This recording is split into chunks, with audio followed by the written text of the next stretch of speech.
Everyone in the room, hello everyone online. It's fantastic to see so many people here. My name is Simon Thompson. I'm the Chief Executive here at the Geological Society. We're very excited to have Dr. Giulia Magnarini here, who I'll speak about a little bit more in a few moments. I'm not a geologist. But I did used to be a little boy, so the idea of watching an astronaut talk about the moon is exciting to me too. Although I gather it is very geological. A few bits of housekeeping before we start. Firstly, fire exits. We're not expecting a fire alarm, so treat it as real if we have one. If we have an alarm, there's two doors at the back. If you make your way through the library, either to the main entrance, or there's a side entrance through the library that way, or you can get through this door here. The roster point is appropriately enough outside the Royal Astronomical Society, just in the courtyard there. Any questions if we have an emergency or anything similar, ask somebody with yellow lanyards. They're the Geological Society people. There'll be a question and answer session at the end of today's talk. Those in person here in the room, please just raise your hand and somebody will come round with a microphone. And that really helps because it makes it easier for the people online to hear you. For those online, please submit your questions using the Q&A function on Zoom, and those will be read out by somebody here. So this evening's lecture is a special edition as part of the Society's Space Week, during which we're offering a series of education and outreach events, including 2 family fun days on Thursday and Friday this week. So to begin with, we'll be watching a recording of a lecture given by Dr. Harrison Schmidt. I gather he knows, he's still with us. He was born in 1935, and I gather that he knows that this event is going on. So that's quite exciting in itself. In December 1972, Dr. Schmidt walked on the moon. And in 1973, we're honoured to receive him at the Geological Society for the talk you're going to see. So the recording is of the Geological Society's 28th William Smith lecture, entitled Apollo and the Geology of the Moon, presented by Apollo 17 astronaut Dr. Schmidt in 1973. And Schmidt remains the only geologist and, in fact, the only professional scientist to ever have walked on the moon. And it was his mission that was the final mission so far to the moon, I gather. After the recording, Dr. Giulia Magnarini, will give a talk titled From Apollo to Artemis, Paving the Way to the Next Giant Leap in Lunar Exploration. Giulia is a researcher at the Natural History Museum, working on surface processes of bodies in the solar system, and Giulia is involved with the NASA Apollo Next Generation Sample Analysis Program, studying newly opened Apollo 17 samples. After the talk, there'll be a drinks reception in the lower library. That's just through these doors just here at the back of the lecture theatre. And I'd like to finish by just thanking KSAT, Kongsberg Satellite Services, because they're sponsoring our public lectures this year, which is one of the reasons that we can afford to have a drinks reception afterwards. So that's nice. So with no further ado, hopefully the technology works and we can start the recording.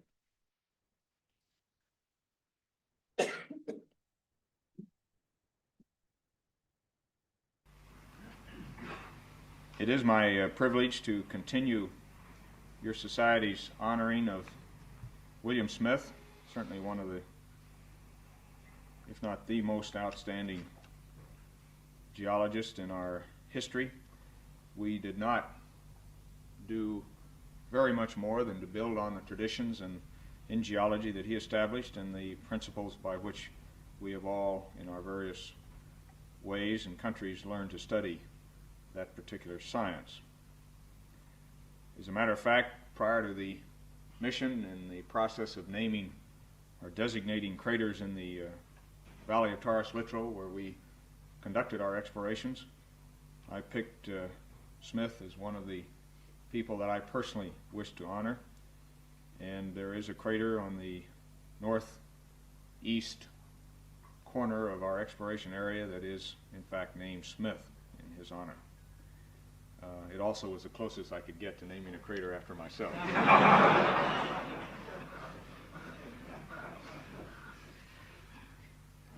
I may talk too much today. I very often do.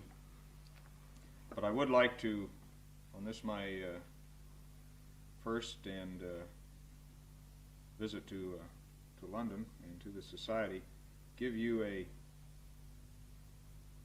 as broad a view of what Apollo science is, of what this valley of Taurus Littrow and the Earth looked like to me as I was in space, and finally, what possibly Apollo may mean in the general history of mankind.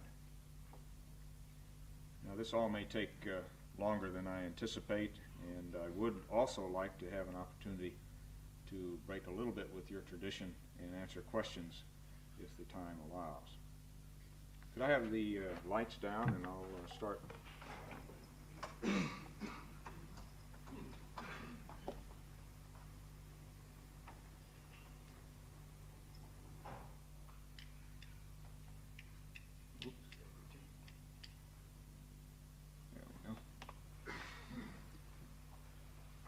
Apollo required a Newtonian match, if you will, between the explorer's sunrise and the moon's sunset, shown here.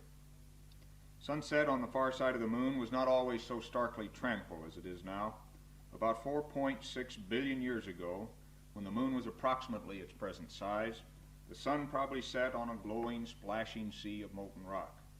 Storms of debris still swept this sea, mixing, quenching, in fact, outgassing and remelting a primitive melted shell. This shell had been created by the great thermal energy released in the last violent stages of planetary accretion. Inside the melted shell, the crust of the moon was gradually taking form through processes of fractional crystallization on a planetary scale. This initial differentiation of the moon produced a combined crust and upper mantle a few hundred kilometers thick. The crust rich in calcium and aluminum, and the upper mantle rich in magnesium and iron. At the base of this melted shell, an immiscible dense liquid of iron and sulfur probably accumulated.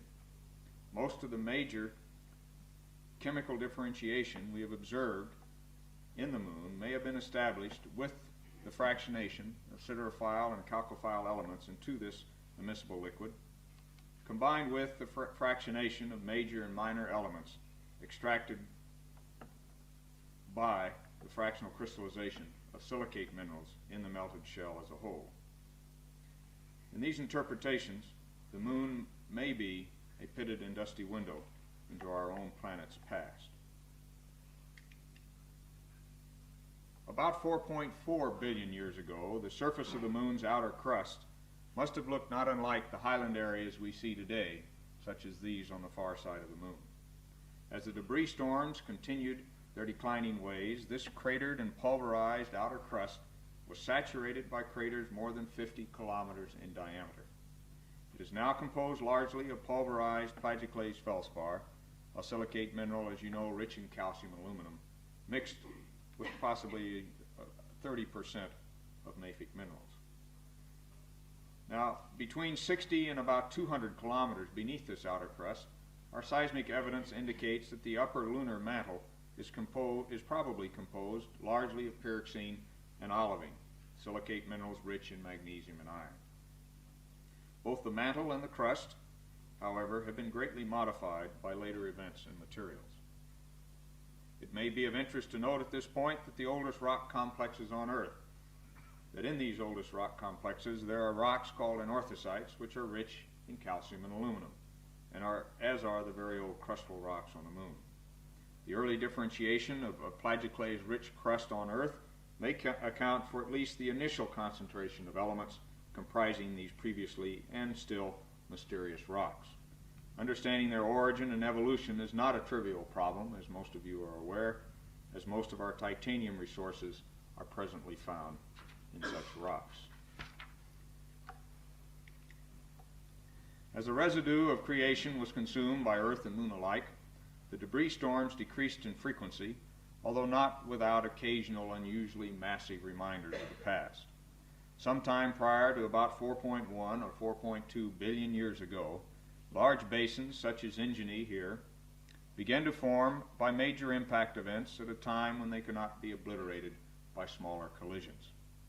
The older of such basins, such as Tranquillitatis, are irregular in shape, have shallow original floors, and contain no large concentrations of mass.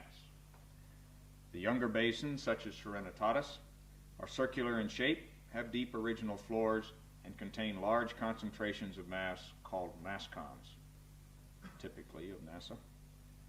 Although all of the great basins, we can blame JPL for that as a matter. Although all of the great basins appear to have been formed by major impact events, these differences indicate a major change in the mechanical properties of the crust about 4.0 billion years ago. The final crystallization of the residual liquids of the melted shell may have occurred at this time in order to strengthen the crust. Now, there are many good reasons to believe that the Earth's crust suffered the same violent indignities as did the Moon's. Although the subsequent 4 billion years of Earth history have masked the effects of this violence, there are now many new things to look for and many new lines of interpretation to pursue. For example, throughout the Earth's crust there have long been recognized regional provinces that are rich in certain elements and are the locus of ore deposits of those elements. Loci of ore deposits of those elements. My home country in the southwestern United States is one such geochemical province rich in copper.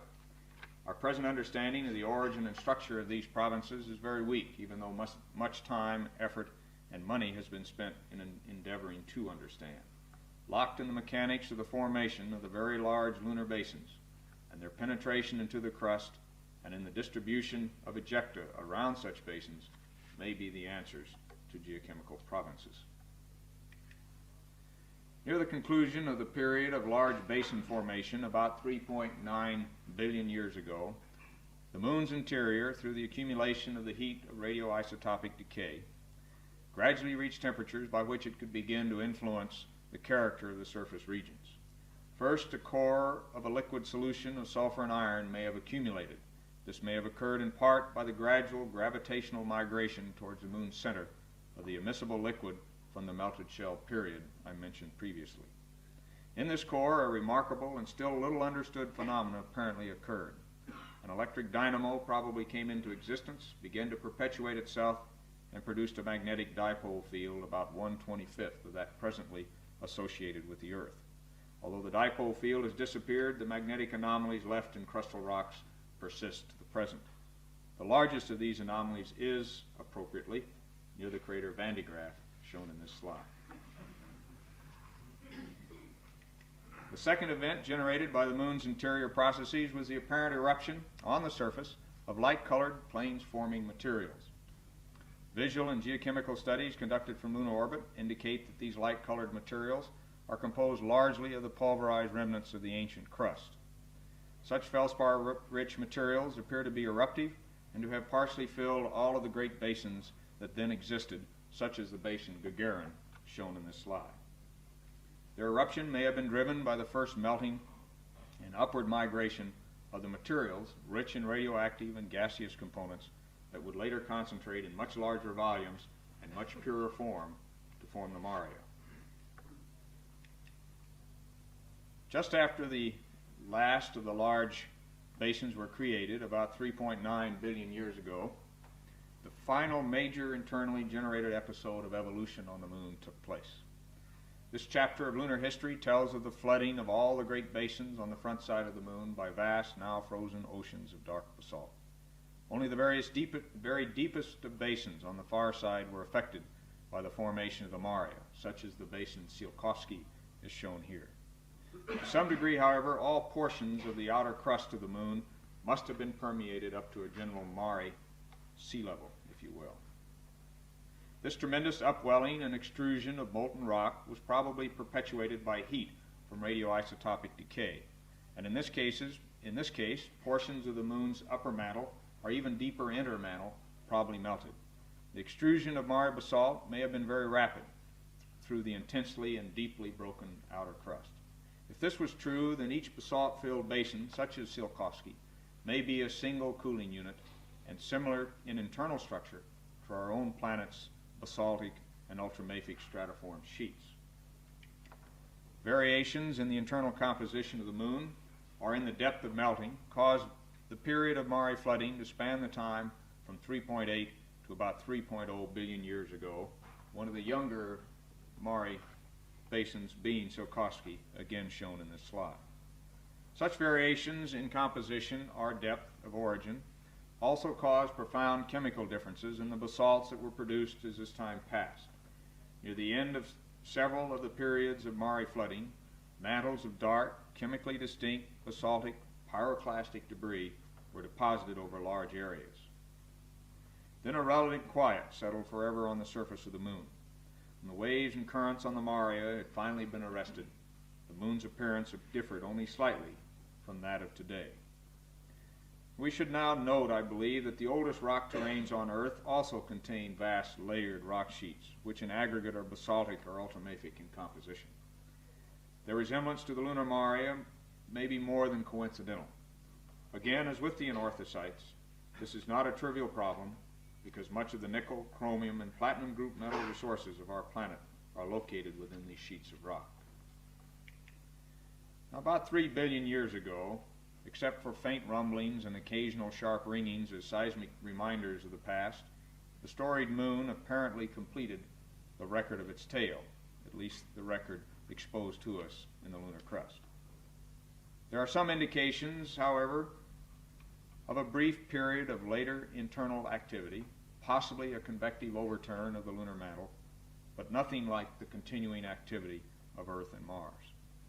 The sequentially young ridge and volcanic system in Mare Procellarum, the great regional graben systems across the southeast quadrant of the moon, and the light swirls of apparent alteration scattered around the whole moon may reflect the embryonic stresses of aborted evolution. Now, what was the history of events in Apollo that have led us to this first-order interpretation, and that's what it is, a first-order interpretation of the evolution of another planet? Much of what I say is still speculative. However, many of the lunar scientists presently working in the field will generally agree that the framework I have just established is one which they are using as their working hypothesis.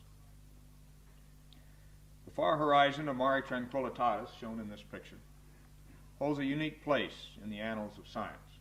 The events which history will remember as having changed forever the course of that same history was the landing of Apollo 11 by Armstrong, Aldrin, and Collins. Science, for its part, had finally had real and factual insight into the temporal dimensions, if not all of the actualities, of the evolution of our sister planet. The ages of at least major portions of the rocks from the lunar crust were found to be very old relative to terrestrial rocks and to previous estimates of the ages of lunar rocks. In fact, the fact that the relatively young appearing Mare of Tranquillitatis was 3.7 billion years old seemed to confirm that we would be studying our own past along with that of the moon. The rocks of the Mare were basaltic as predicted.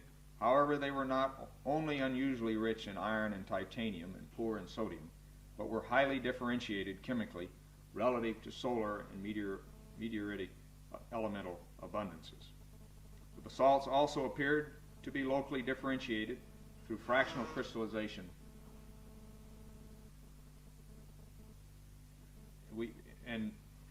Through fractional crystallization.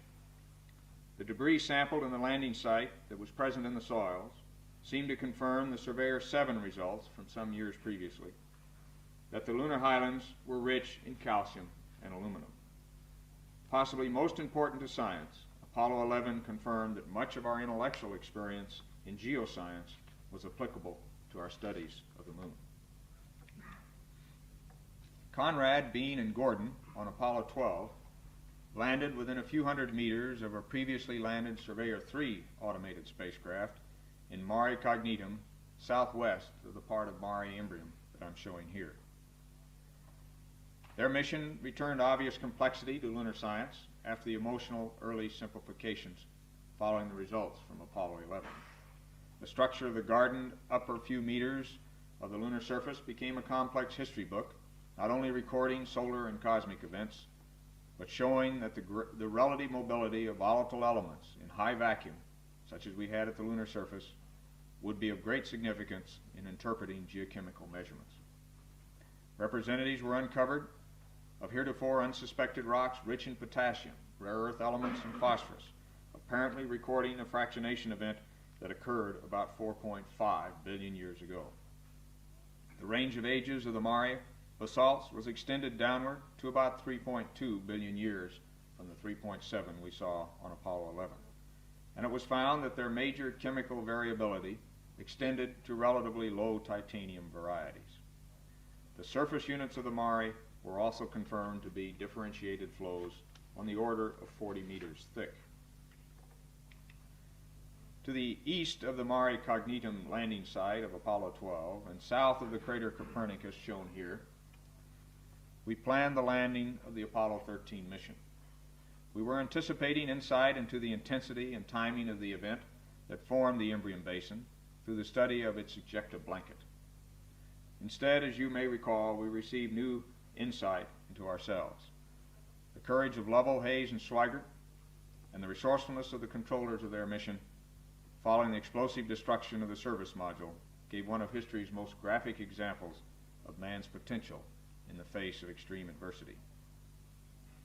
However, Apollo 14 and Shepard, Mitchell, and Russa inherited Apollo 13's exploration plan at the crater, or near the crater, Fra Mauro. The mission told us that not only did the Imbrian event occur barely 100 million years before the oldest Mare basalt extrusions, but that such massive collisions cause much more geologic disruption and transfer much more heat energy into a planet's surface than we had ever before imagined. In fact, it now appeared that much of the pulverized crustal material ejected from the large basins moved many hundreds of kilometers across the moon's surface and had many of the characteristics of ash flows. The Apollo 14 mission also confirmed the extreme chemical differences between the highlands and the Mare as detected on previous missions. The Apollo 15 mission to Hadley Rill at the foot of the lunar Apennine Mountains, there's the Hadley Rill, introduced a new scale to lunar exploration. First, Scott, Irwin, and Worden began to look at the whole planet through the eyes of cameras and electronics, as well as the eyes of man. Then, on the moon's surface, they reached beyond our earlier hopes and began to rove and observe the wide variety of features available for investigation.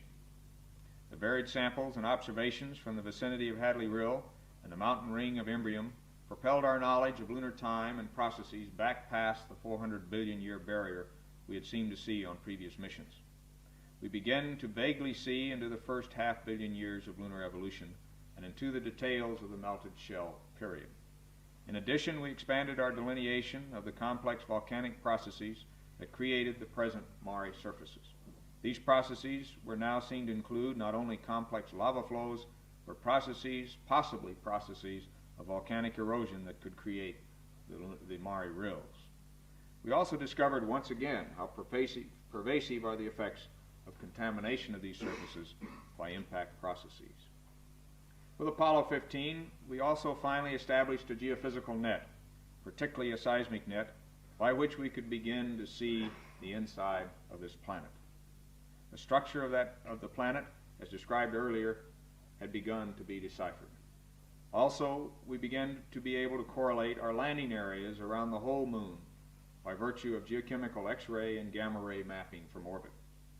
These remote sensing investigations disclosed the provincial nature of the lunar chemistry, particularly highlighting differences in aluminum silica and magnesium silica ratios within the Mare and the highlands, and by outlining anomalies in the distribution of uranium, thorium, and potassium, the gamma ray information suggests that large basin-forming events are capable of creating surface geochemical provinces through the ejection of deep-seated material. Possibly of equal importance with all these discoveries was the realization by ourselves, and on this mission by millions of people around the world, that there yet existed sheer beauty and majesty in views of nature previously outside human experience. I think one of the great driving forces of all geological explorers in history.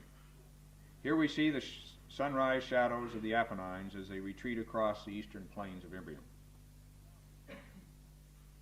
To the southeast of this majestic point on the moon, Apollo 16 landed and found that we were not yet ready to understand the earliest chapters of lunar history exposed in the southern highlands.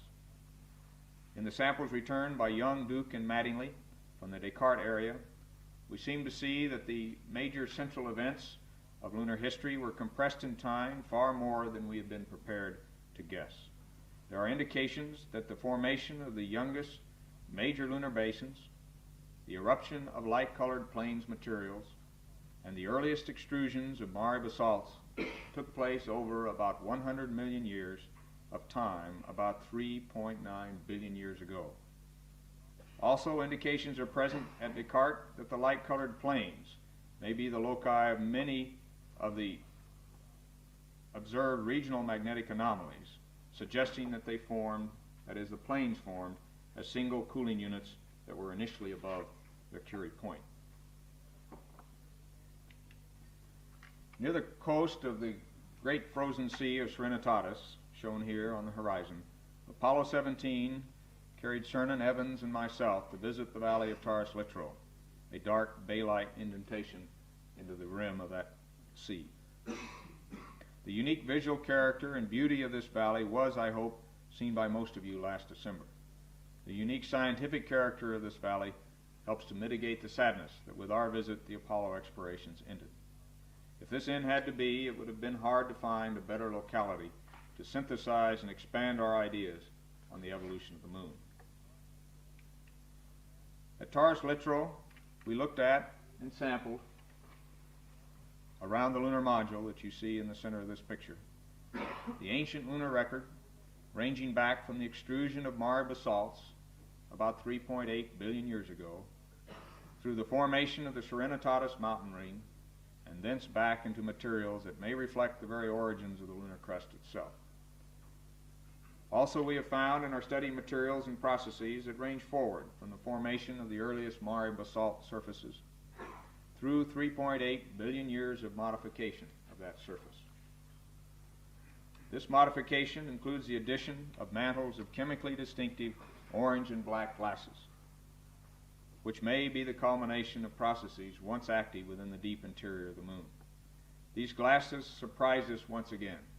Their 100 million year exposure age is young, as expected, but their 3.5 to 3.7 billion year cooling age was not as expected. The explanation for this difference is not yet completely obvious.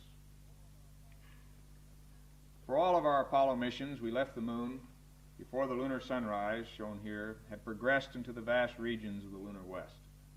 There is Mare Procellarum, where the young mysterious features of that region's central ridge system still awaits the crew of a mission diverted after Apollo 13. There is Mare Orientale, whose stark alpine rings have been viewed closely by man only in the subdued blue light that comes from Earth.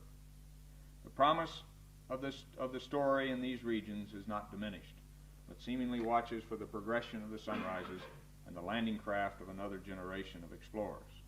When that time comes, we may merge the scientific revolution brought about by Apollo on the moon with the simultaneous revolution brought about by new insight into the origin of ocean basins and continents on Earth. We may begin to understand the great stresses and strains within our own crust as ocean floors grow and continents move. These stresses and strains, as you know, profoundly affect the everyday lives of people living within belts of present earthquakes and volcanic activity, and have affected the distribution and control of ore deposits upon which our civilization is based. Within future understanding of the frozen ocean of basalt of Mare Procellarum and the vast ridge system and volcanic system that splits it, may lie further inspiration for all of us. In this, our new knowledge from the moon will never become a resource until it is married to imagination.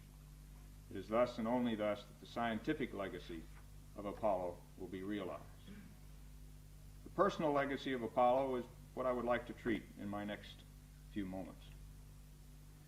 I would like to tell you next about a specific place I have seen in the solar system. This place is a valley on the moon now known as the Valley of Taurus-Littrow. Taurus-Littrow is not a name chosen with poetry in mind, but as with many names, the mind's poetry is created by events.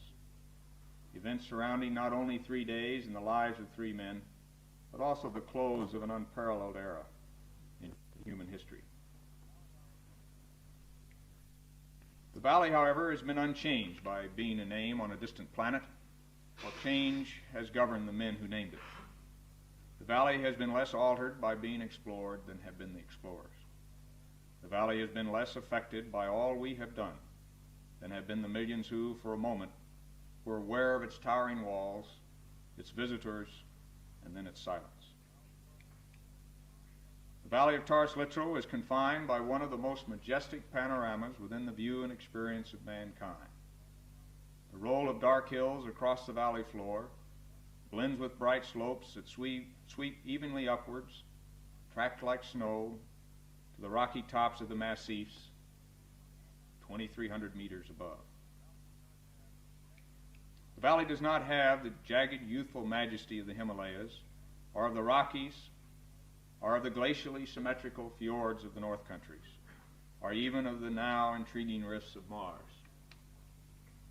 Rather, it has the subdued and ancient majesty of a valley whose origins appear as one with the sun.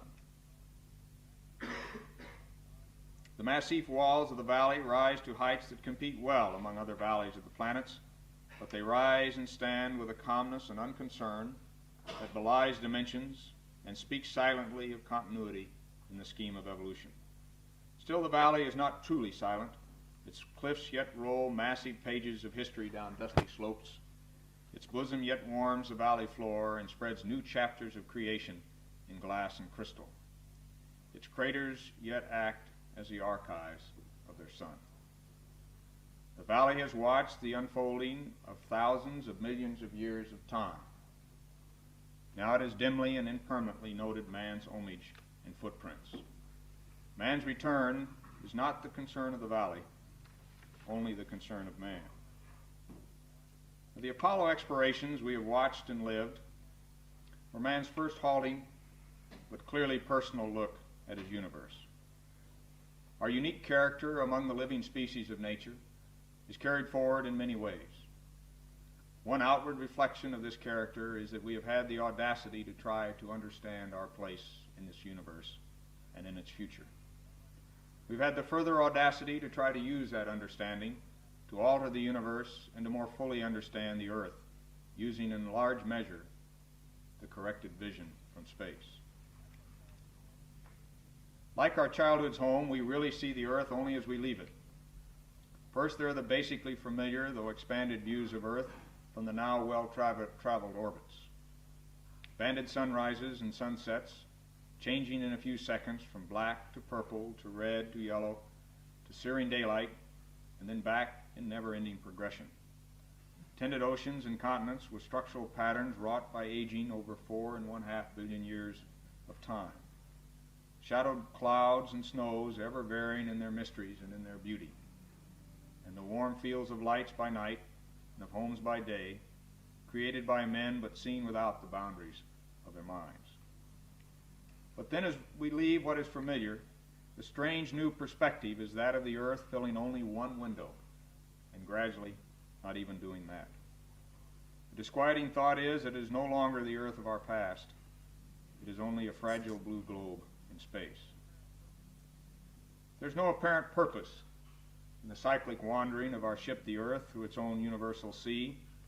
The forces that hold us to this invisible course have been long explained, but never truly understood. There are waves that we do not feel, there are storms we cannot see, and there is history we have not read. Only the hope of continuity has always been reality during our voyage around the sun and through the galaxy. Again, like childhood's home, which we now only visit, changing in time but unchanged in the mind, we see the full earth revolve beneath us. All the tracks of man's earlier greatness and folly are displayed in our window in the course of a single day. The Roman world, the explorers' paths around the continents, the trails across old frontiers, and the migrations of peoples are accented in their significance by our own act of seeing. Then, with some of the disappointment felt as loved ones age, we see the gradual change with each revolution, as the full earth changes to half, then to crescent, and then to a faint moonlit hole in space. The line of night crosses water, land, and cloud, sending its armies of shadows ahead. In its inevitable rhythm of motion, we see that night, like time itself, masks but does not destroy beauty. At last, when we are held to our own cyclic wandering around the moon, we see the earth rise, that first and lasting symbol of a generation's spirit, its daring, and its imagination. Having seen the earth rise, as did our predecessors, we have reaffirmed man's evolution into his universe, never to be satisfied with only the beauties and comforts of that rising earth. Paradoxically, we also find enhanced awareness and appreciation of that which we are now so willing to leave behind. You may feel that this new view of the earth must have more and deeper spiritual meaning than I have given you. It must prove that there is a God, or it must prove that there is no God, or it must prove that it makes no difference. We will not make the choice for you. We only make it for ourselves. Even then, it turns out to be a choice we have made already in some other unaware time. All that is absolute and all that will stand forever is that man was there to see for himself. Thank you very much, ladies and gentlemen, and I'd be happy to answer any questions.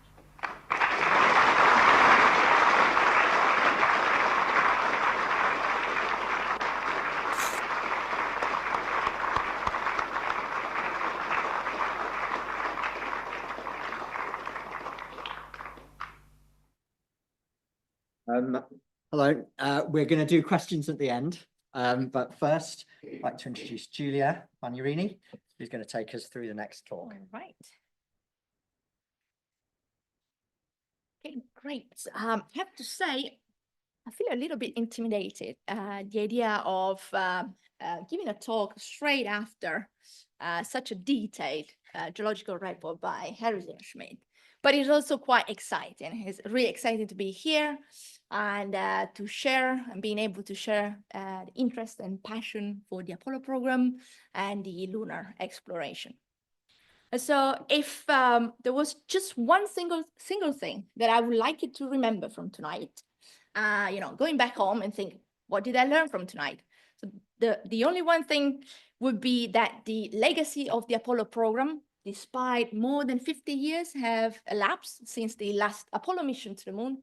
So the Apollo legacy still continue nowadays and is actually serving to prepare for the NASA Artemis program, which will soon bring humans back to the moon, including the first woman and the first person of color. And so really exciting time ahead for lunar exploration, but in more general for space exploration. I would like you to stop for one moment and think, when was the first time that you heard of Apollo? Or maybe the first time that you learned about Apollo? If, I don't know, maybe Apollo has affected your life somehow. And perhaps for some of you, this is the first time. So in that case, it would be quite cool for me to have this responsibility to get you into the Apollo fascination. So in my case, in my personal case, I have no recollection whatsoever how the fascination for Apollo came. But what I know is that around the mid-90s, 12, maybe 14 years old Giulia, okay, maybe we will go at some point, did this. Okay, she took a stick and she carved it and decorated, thinking of Apollo 11 and pretending it was the majestic Saturn V. But this is the image that really left a mark in me. And yeah, this is a photo mosaic we saw from Harrison Schmitt, this image. And the astronaut in this photo mosaic, he's Harrison Schmitt. And I was a first-year geology student back then, and I saw this photo on my geology textbook, and the caption was saying something like, something, Harrison Schmitt, the only geologist to work on the moon. I thought, what? I want to become a planetary geologist. But probably only a few hours later, I had already forgotten about my pledge, and so life took me out of places, until one day, more than 10 years later, some sort of life crossroad, I remember this image, and I decided to enroll to a degree in planetary science. And little I knew that a couple of years later, I would attend a lecture about the geology of the Apollo 17 landing site by Harrison Schmitt. And even less I knew that a few months later, he would become one of my PhD advisors. So my PhD project on big landslide in the solar system came to exist because of an enigmatic landslide at the Apollo 17 landing site that Harrison Schmitt visited. And so to some degree, I'm here and I do what I do because of Apollo 17. So this is my personal Apollo anecdote, and I would really love to hear if you have your own Apollo anecdote later at the reception. But we should just continue talking about the Apollo now, and how the science of Apollo shaped our understanding of the moon. So the activity on the ground of the Apollo mission involved a combination of sample collection and geophysical experiments. I'm going to talk about the sample and the rocks that were brought back to Earth in a bit, but I just would like to start with mentioning two geophysical experiments that were conducted on the moon that really, gave us important information about the moon. The first one is the lunar seismic experiment. So the Apollo missions, the Apollo astronaut left deployed on the lunar ground seismometer, and the seismometer were left active until 1977. So about 8 years of recording of lunar seismic shaking. And so from those recordings, we came to know that on the moon there are moonquakes. There are two different types of moonquakes, shallow moonquakes that occur in the shallow crust, probably down to a maybe 10 kilometers depth. And then we have deep moonquakes that occur more or less between 700 and 1,000 kilometers at depth. We still don't know the exact origin for these moonquakes, but that's what we found out with the lunar seismic experiment. The other experiment is the lunar laser ranging experiment. So the Apollo astronaut deployed this laser reflector, and if it works, someone else will. In 1969, the there's no astronauts sound. on Apollo 11 Anyway, positioned reflectors on the surface of the moon, and we're going to shoot a laser off one of them and let the light bounce back into this photo multiplier. Laser. There it is. There's the spike. 2.5 seconds for the light to return. That's the moon. We hit the moon. Here we go. So with this experiment, they hit the moon, but what you can do with that time of the travel time of the laser, you can extract the distance of the moon. So with that experiment, we know how far we are from the moon, and what we found out with continuous measurement that the moon is actually moving away from us few millimeters every year. But it's really from the Apollo samples that we anchor the lunar science. So the lunar samples have been really fundamental for example, calibrating remote sensing data. So we have a rocks and said, okay, this is what we are observing with our observation from orbit. So we can calibrate those information. We can also calibrate our method for attributing absolute ages to planetary surfaces. We obtained some information about porosity and density that are also useful for other satellite data like gravitometer. And we could learn a lot about the petrology and geochemistry, and so learning about the lunar evolution of the crust and the interior. We learn a bit about the magnetism and possible existence of a lunar dynamo in the past, but we can also learn about the source area for meteorite. We have lunar meteorite, but also learning about the cosmic environment. So everything that comes from space, from cosmic rays to solar wind. Okay, so Apollo is not the only mission, the only programs that brought lunar rocks back to Earth. We also have 3 Soviet lunar missions, and more recently we also have 2 Chinese missions, Chang'e and the Chang'e 6, the latest one, 2024, the only one to sample the far side of the moon. But Apollo is the program that brought back 382 kilograms. If you want to think about, let's say, 4 baby elephants, okay, of rocks. And from these lunar rocks, we learn a lot. As we heard from Harrison Schmidt earlier, we learned a lot about the geochemistry, the petrography, and so tied in all this information together, the lunar sample have been really important to, for example, better defined our understanding of the lunar origin. So the Apollo samples were the most important piece of information in support of our current preferred, let's say, favorite theory for the formation of the moon, which is called the giant impact hypothesis. So in this hypothesis, we have a Mars-sized body called Theia, that at some point very early in the history of the solar system collided with the Earth and created chaos, debris all over, orbiting the Earth, and from this debris, the moon formed. But Apollo sample also helped us to understand the lunar crust formation, and the name of the hypothesis is called the magma ocean hypothesis. That suggests that again, very early in the history of the lunar formation, the outer moon, let's say, was entirely molten. So there was this magma ocean.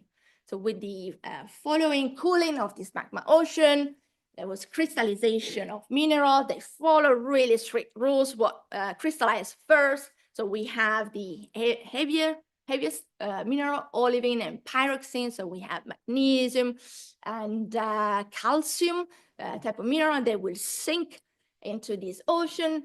And then what is left, we will start crystallizing some sodium-rich minerals, forming the plagioclase bearing rocks. And here we have just few examples of a basalt that is supposed to be the rock in the lunar mantle, and then the anorthosite that form the lunar crust. So the anorthosite are quite this whitish type of rock, and those are the bright region that we see on the moon, and the basaltic rock are much darker, and for those darker region that we observe on the lunar near side.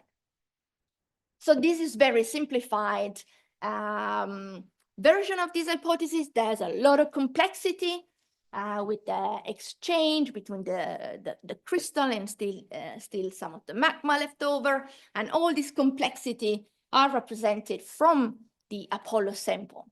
And but spoiler, we need to go to other places, okay? So because then there could be much more that we can learn with just a sample few locations on the moon.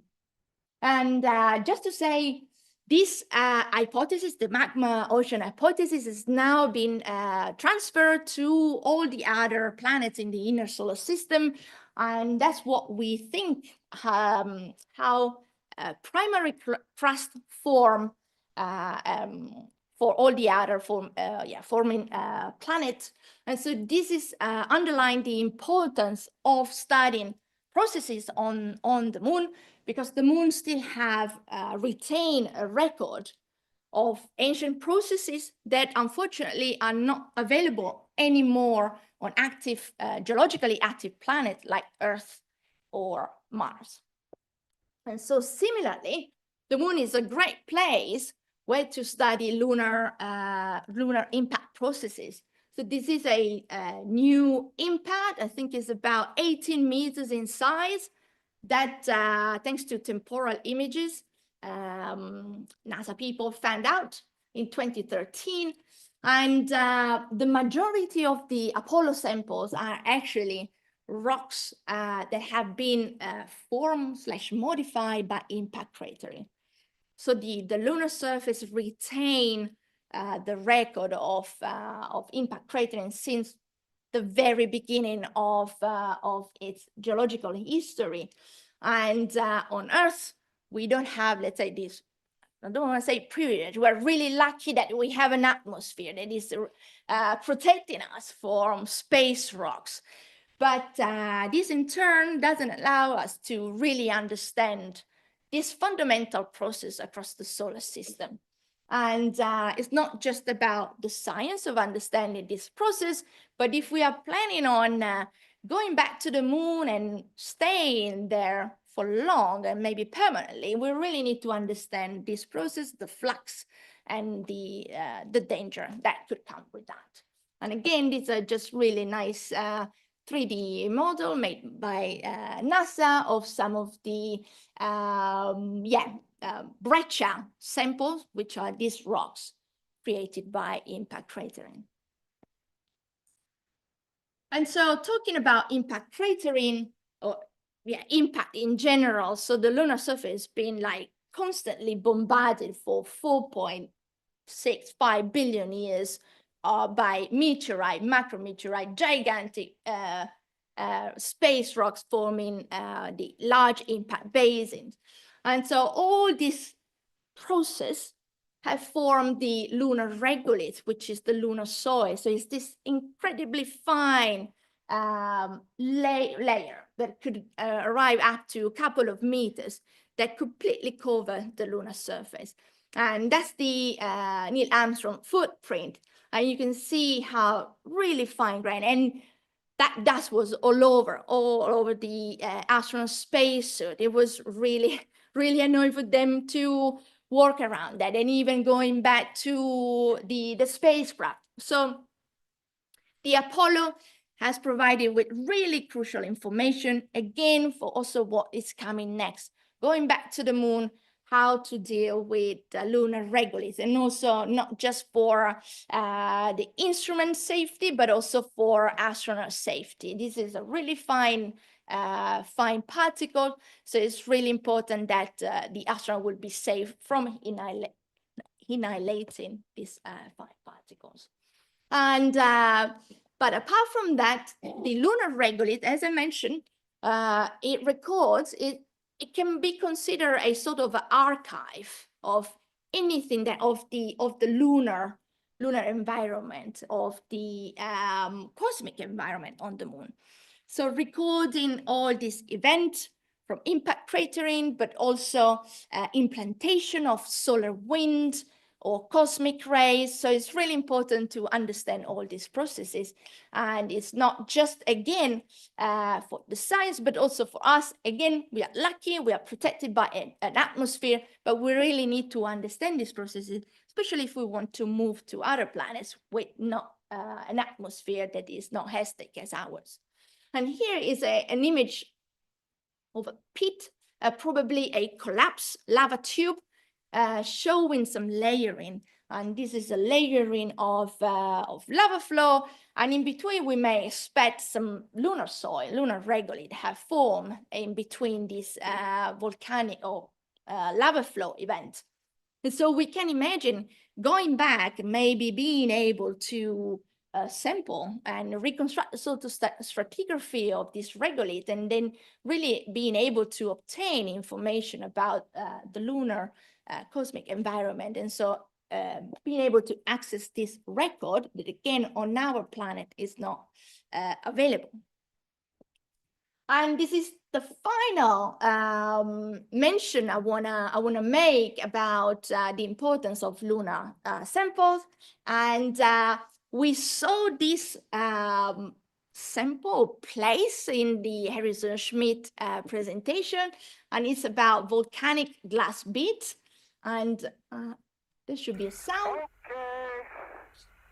This is a famous finding of orange soil. So this is a 2 minutes. Oh, hey. Wait a minute.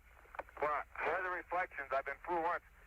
There is orange soil. Well, don't move it till I see it. It's all over. Orange. Don't move it till I see it. I've stirred it up with my feet. Hey, it is. I can see it from here. It's orange. Wait a minute. Let me put my visor up. It's still orange. Sure it is. Crazy. Orange. I've got to dig a trench, Houston. Copy that. I would just stop It digging trenches. really is. Same color as these. Temperature on the stuff is about 100 and, temperature on the stuff's about 102. It's almost the same color as the LMP decal on my camera. Okay, now we also have ash. Okay, copy that. It's just a That big is word. orange, Jack.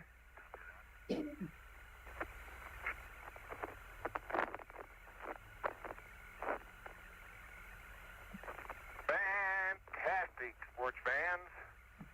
It's trench time. Yes. You can see this in your color television, I'll bet you. How can there be orange soil on the moon?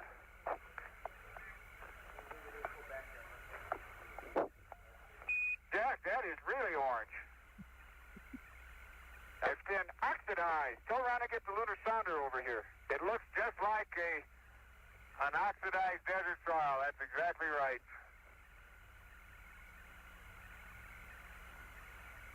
Okay, so, well, that was orange soil and unexpected, usually everything on the moon is quite grayish. And it turned out that the soil sample contained this volcanic glass bead, and the orange comes from these beads being rich in titanium, okay? But in the field, he mentioned, oh, this is probably oxidized soil from like desert type of material.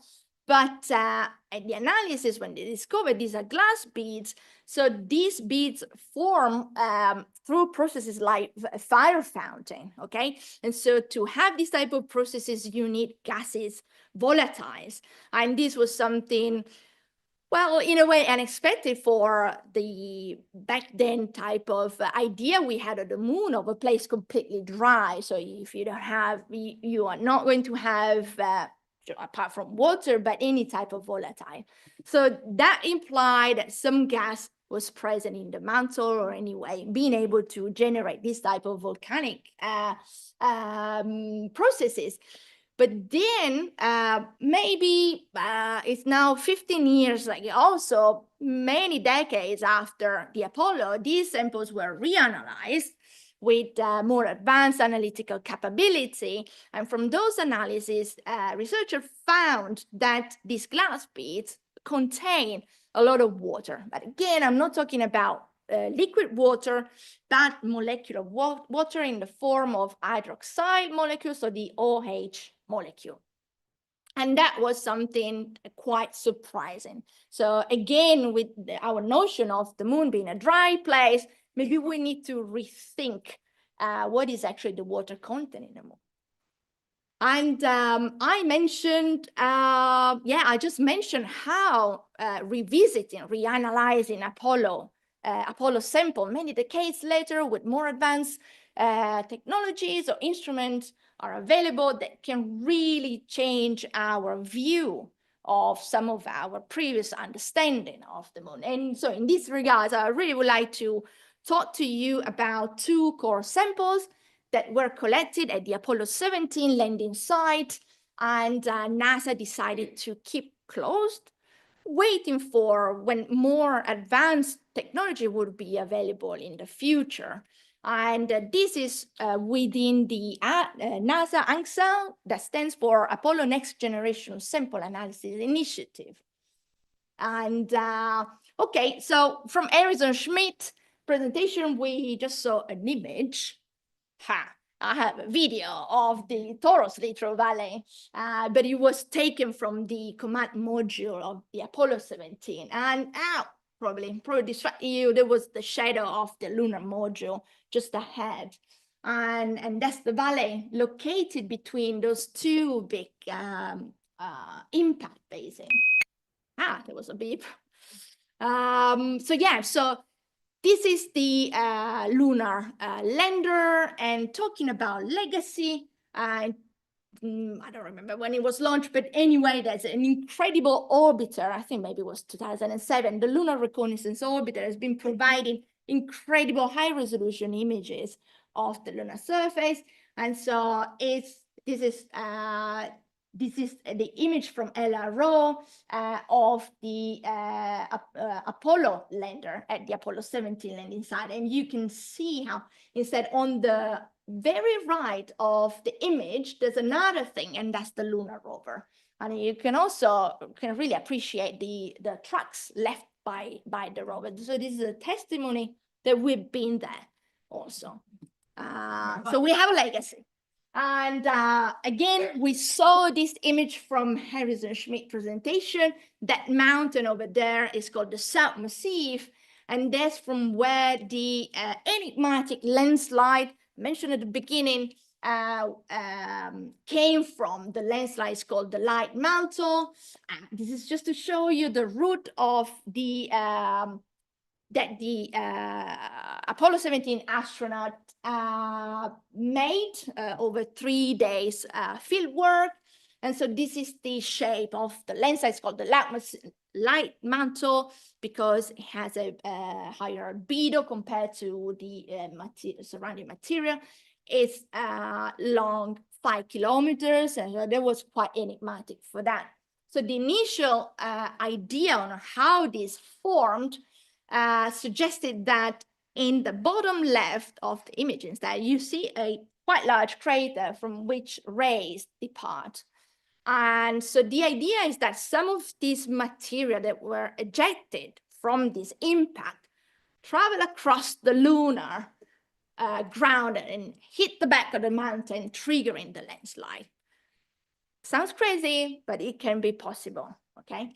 But there's another competing idea about how this landslide form, and it's about moonquakes. So in the valley, we have ancient fault from the expansion following the formation of the large impact basin, but we also have recent, and for recent, we are talking about possibly 100 million years old, other type of faults, and so all together interacting and exploiting each other existence, generating moonquakes that again plausibly may have triggered this landslide.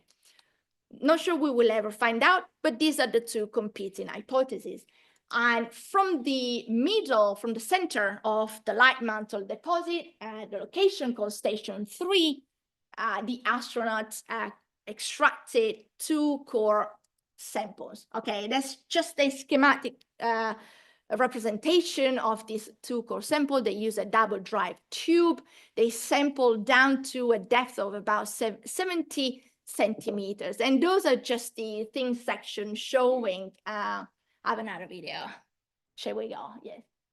There's also maybe the audio if possible, but in case I can just talk over. So this is Gene Cernan hammering down the double drive tube, which is this tool that is now extracting and pulling out from the ground, containing the two core sample. And so NASA decided to keep them preserved, waiting for the future, and decided, okay, now we are ready to look at these samples. And so in 2019, the upper sample, 73002, was finally opened, whereas 73001, the lower sample, waited until early 2022. And here is just, okay, the sample collection was perfect, let's say. Things fell over, but still we have this material back with us, and we have just a quick look at that. And here, just to show you how, so this thing, the core on the right-hand side of the slide is a X-ray scan of the upper sample, and compared to the one next to it, to the left, that's an X-ray computer microtomography scan of the sample, so a much higher resolution. And you can really appreciate how much more we are able to see. And, oh, okay, there was another, it's not going, but anyway, there was another really cool video going through the column, and so we could really appreciate the detail of the class. And so, I mentioned the ANXA initiative. So NASA took this opportunity to, as a testing ground to understand curation processes, because how we just discussed, samples are really, really important to then understand, in this case, the moon, but wherever they come from, they're really fundamental. So, and they come from an environment that is completely different from Earth. So we don't want to contaminate the sample. So the curation process is really fundamental. And so looking forward to future mission that will bring a sample from other location, that was really, there were a lot of lessons learned from the ANXA initiative. And here are just few pictures of the team, the curation team, and in the lower left photo, they're handling the lower sample. And here instead is an image of the extruded. It's probably the upper one. And the way have been, I didn't mention, these samples don't exist anymore. They have been, well, let's say destroyed, but extruded for analysis. And so also the scanning of the sample is really providing a really precious digital reference of the sample itself. And so it can still use for studying, despite the fact the physical sample doesn't exist anymore. And here are other images of the sample.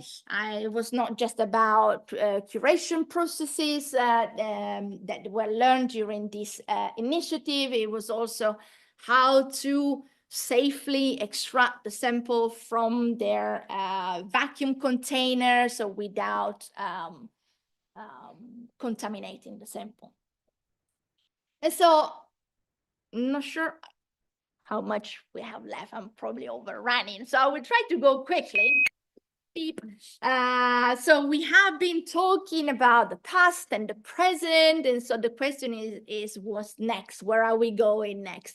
So that's just a timeline of the successful mission to the moon, a mix of lander, hard lander, soft lander, and orbiters and flybyers. And so we really need to go and sample other places. There was another video. Anyway, it was quite cool. Yeah. Anyway, so imagine now there's a rotation and we are approaching the South Pole. And that's where the next mission are going.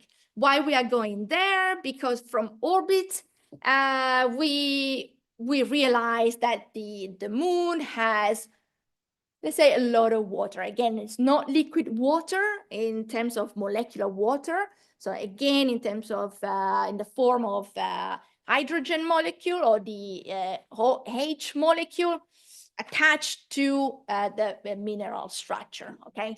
And so it's there, and it would be really interesting to go and sample some of these places. That moved, okay, it goes. Okay, that will be quick. And why we go there? Also because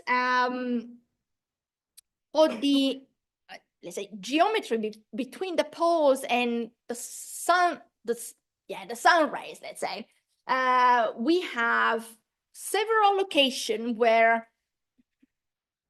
almost all the time we have sunlight that lit by the sun, and that's really, really important, because then with you can just go about with your tools and solar panel. Instead, if you then pass from day and night, you really need to survive to really low temperature of the lunar night, and it's also really difficult to handle both extreme. And so that's the south. Well, the South Pole is up there, and this is called the South Pole Aitken Basin. This is about 2,500 kilometers across, and it's one of the most ancient and biggest impact basin in the solar system. And so this is an area, this is a region where very ancient rocks are expected. And so, first of all, it's a location of interest because of this reason. I mentioned there could be places with a lot of sun, so be easier for space instrumentation.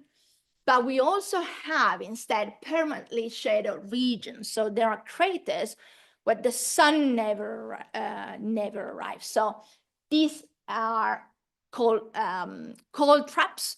And that's where the water molecule are expected to be trapped. They actually have been, let's say, seen from orbital imagery. And so it's the idea of going there, not just to learn about this volatile, how this water molecule happen to be in lunar rocks, but also in terms of having long-term lunar bases for human exploration. This could be really, really important to understand how we can exploit in situ material, so we don't have to carry fuel or water with us, and can be done here.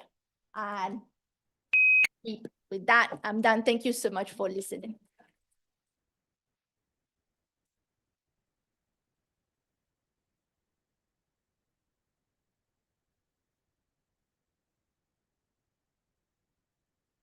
That was absolutely brilliant. I hope you agree. I think we have a question online, but any questions from you here in the audience? Yes. If we could just wait for a microphone to come round so that people online can hear you. Thank you for a great lecture. When you've been in the lab in America analysing the moon rocks and dust, when it's in the secure environment and you've got your hands through the gloves analysing it, what happens to the dust and rock after you've analysed it? Okay, I just want to say as a disclaimer, unfortunately, I didn't work on the sample in the glove box, but I work on the digital data set. I really would have loved to. But so the samples were then handled in, it's called the glove box, and it's stayed in, say, inner conditions. So you have this box filled with nitrogen. So nitrogen doesn't really react with anything. And in a vacuum too. Well, no, it's not a vacuum. It's full with nitrogen. Forget what I said. But yeah, so the curator were really careful in the way they were handling the material. And so we're careful not to lose anything. There were, to my knowledge, there was no, let's say, dust being mobilized from the sample. They were classed going from less than, I don't know, around 0.15, if not smaller, millimeter, up to a couple of centimeters. But yeah, and they're all now, being separated and classified by size range like that. But yeah, everything is done in extremely clean condition and control, condition. So we have a question from online. Is there a plan to establish more geologists on the surface of the moon? Also, what kind of structures will the base have? Will it be a dome on the surface or underground facility? Okay, cool. I'm gonna start from geologist. Unfortunately, I didn't sign up for becoming an astronaut. I'm not a big fan of rockets, but of the well, recently, it is now a few years, NASA has selected the next generation of astronauts, and amongst them, there's a geologist. She's a geologist, graduated from UCLA, and she's amazing. She's my favorite, and I'm really rooting for her to be the first woman and actually also first person of color to go to the moon. So that's the only geologist, but compared to the Apollo, let's say, range of and variety of profession. So the Apollo were mainly test pilots from the military. And this time NASA has selected a range of profession, walk of life. Yes, so from biologists, from a surgeon, and also, yes, just one geologist, but it's good. So hopefully, yeah, the tradition of geologists to the moon is in really, really good hand. And about the lunar base, so I guess maybe all of us have seen some of this illustration of what to expect as a moon base, and we tend to think about domes. But the problem of that is building the thing. So we need to bring material with us, and that costs money. So possibly it could be like exploiting either the material there, or I mentioned lava tube, but unfortunately that collapsed. But lava tube are empty space basically in the lunar underground, and that could really be interesting places to explore, to exploit as lunar bases, because they will first of all protect us from the harsh lunar environment, so cosmic radiation and maybe meteorite bombardment. But we also need to be careful they won't collapse. But that could be an option. Yeah.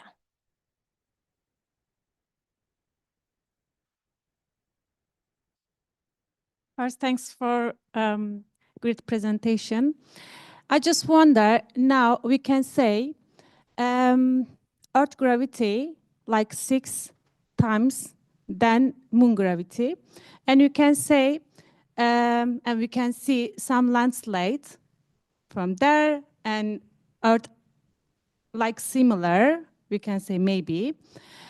And we can say like some of the rock types, they are same, like basalt and granite and other things. Can we say they are affected from same magnetic fields?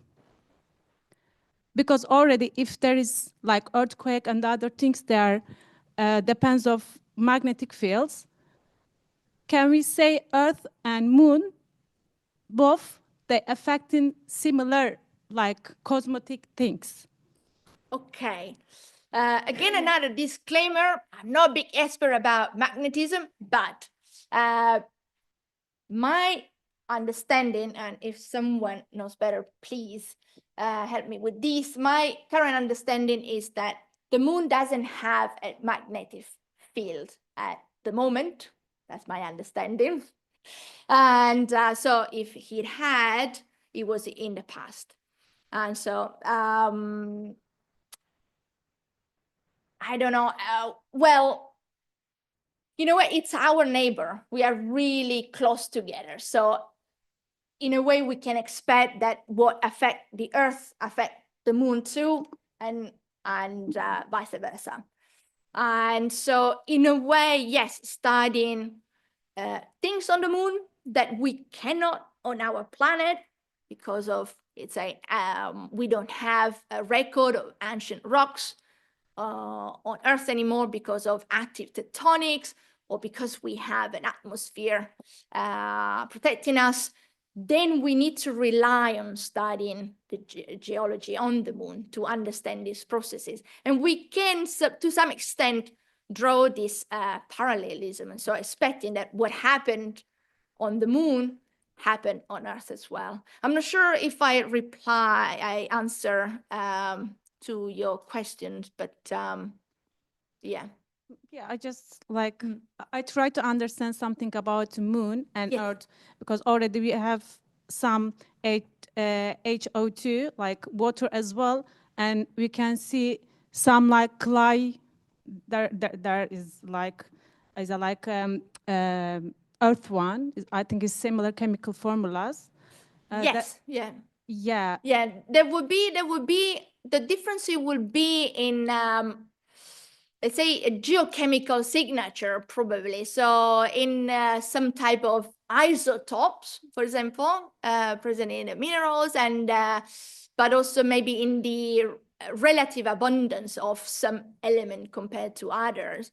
For example, if I'm not wrong, I mentioned titanium-rich volcanic glass beads, and so there are some of the basaltic rock rich in titanium, which is, my understanding, is not common or what we see also on Earth. So there are differences, and even if there are not similarities, but differences are also really important to understand these processes and how different planetary bodies can take different routes, and understanding why. And this is for us and the moon, but it could also be for Mars or Venus, which is like almost same size as Earth, and why those two planets took completely different climatic paths. This is climate, but it can be like geology. So even differences are really important to better understand the whole picture. Thank you. There was also Thank you very much. Great talk. Quick question, please. So the Earth with its plate tectonics, I think, gives us earthquakes. I'm not a geologist, just a member of the public. Why do we get moonquakes? What causes that? Okay, so yes. So one possibility, although for someone is a bit strange, it would be that the moon is still contracting from cooling. But this doesn't really fit the understanding of how quickly planetary bodies cool, because then, let's say, the larger is a planet, the longer it will take the nucleus, the interior, to cool down. Okay, so the moon is much smaller, so we would expect it to cool much faster. And so with that expectation,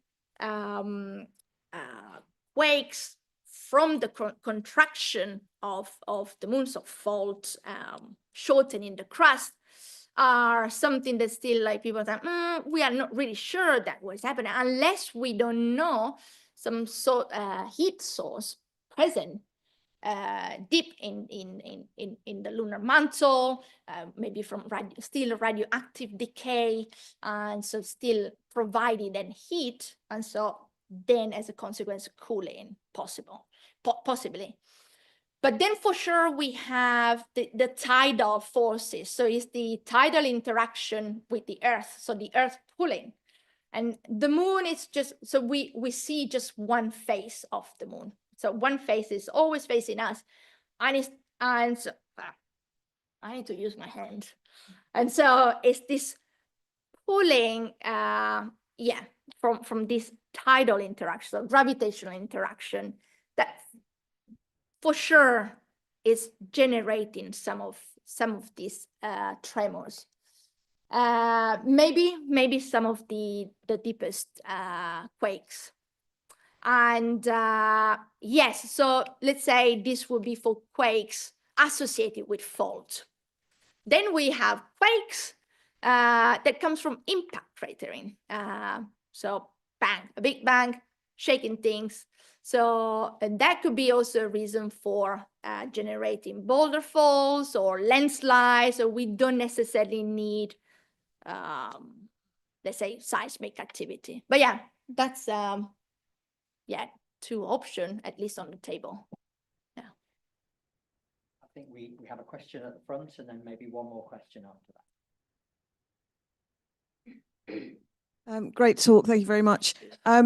You were talking about, or someone asked about habitats on the moon, and linked in with something else you said about the fact that it would be very difficult to transport everything you need from Earth to the moon to make habitats. I remember reading somewhere a while ago that they were talking about using 3D printers and using the regolith to create habitats as well as other things that they may need on the moon. How does that fit in with what you were saying about the fact that regolith is so fine that you don't want to get mixed in with your equipment and you don't want to breathe it in? Obviously, you're not going to be just breathing without a spacesuit on the moon, but how do those two things go together? It seems a slight conflict. Yeah, there's a lot going on in trying to understand in situ resources, so the regolith, how the regolith behave. And so the regolith, okay, I mentioned the most annoying part of the regolith, which is the extremely fine particles. But the regolith is also made of a wide range of sizes, so centimeters in diameter, classed or so. So I guess it would be a matter of really understanding how to exploit the regolith. And so find a way either to discard the finest, most annoying bit if we don't manage to put it together to create a material suitable for 3D printing. That's it. But yeah, but I think it's probably the way to go. So in a way, it's not that it's impossible to bring, let's say, our material from here. It would be just really expensive, really expensive. It would be more journey, more fuel, because spacecraft is heavier. So 3D printing, I think it would be a really cool option. And yeah, and I think they have been experimenting 3D printing in space, in the International Space Station. And that has been serving to really study, this alternative from, and also human physiology, because you mentioned the harsh environment. And another thing is that how are we going to enjoy that harsh environment? So yeah, no.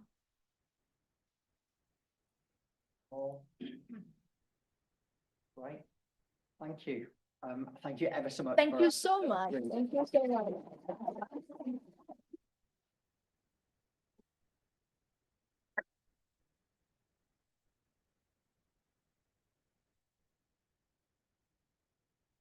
So you can now join us for drinks and reception in the lower library at the back.